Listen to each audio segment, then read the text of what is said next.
What is up, ladies and gentlemen? I am Uzuki, and I am bringing you a boss guide to Hino-enma. I know it's a little bit delayed, but life gets in the way sometimes. Anyway, one important thing that I wanted to include specifically in this video that you see at the start before I drop down into the boss arena and initiate the fight is me buffing my weapon.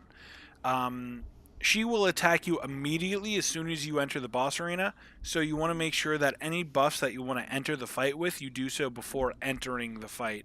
This is generally a good rule of thumb, but this fight in particular is important because, as you'll see here in a moment, the first attack she always performs is a dash attack that will always go straight forward, so you want to step to the left or the right. You won't have an opportunity after you initiate the boss fight to buff your weapons until you're in the middle of the fight. The main thing here in the earlier phase of the fight, until she gets about to 75% health, is that you want to try and bait the 3-hit combos. She has 2 main combos with her kicks, and she will take out an umbrella and swing it at you. If she does it twice, you still want to back off. You might be able to get it in 1 hit, but you want to keep your distance and make sure that she uses those 3-hit combos before you go in and take a couple of swings at her. The other main attack that she has, she will shoot a shockwave at you with her voice. As you can see, they can be dodged through. They can also be dodged by moving side to side. It's important that you dodge those because they do a lot of paralysis damage. And basically, if you get paralyzed, you're done. As you can see here, it can be dodged through.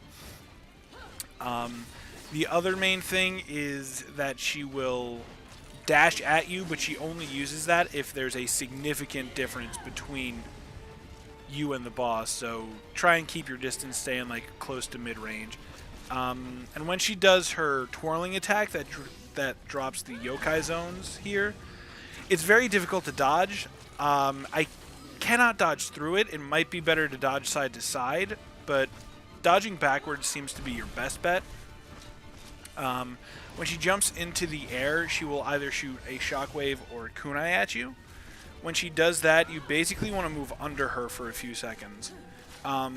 Because what will happen is she will use this dive attack directly down, and you'll get an opportunity to knock her off of her feet.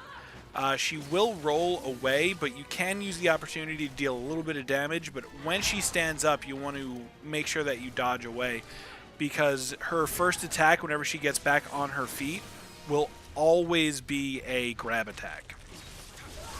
Because of that, you want to make sure that you keep your distance when she gets back on her feet, dodge the grab attack, and after the grab attack, there's a huge window for you to get in off like a really, really solid 3 or 4 hits. Of course, you have your living weapon if you need it. And the main thing to remember about this boss fight, it's all about getting the timing down correctly. You can't dodge a lot of her harder hitting attacks, I'm sorry, you can't block a lot of her harder hitting attacks, which means you have to rely more on dodging. And getting the timing down on your dodging is, of course, very, very important in this fight, as it is in all scenarios in NIOh. But remember that you also have anti-paralytic needles that if you really screw up, you can fall back on those. But I would highly recommend trying to beat the boss without using them. Um, Otherwise, you'll end up just wasting them. Just getting a handle on this boss is the most important thing. This is the first real challenging boss for most of us in NIOh, and I hope this guide helps. I will see you all soon. Till next time.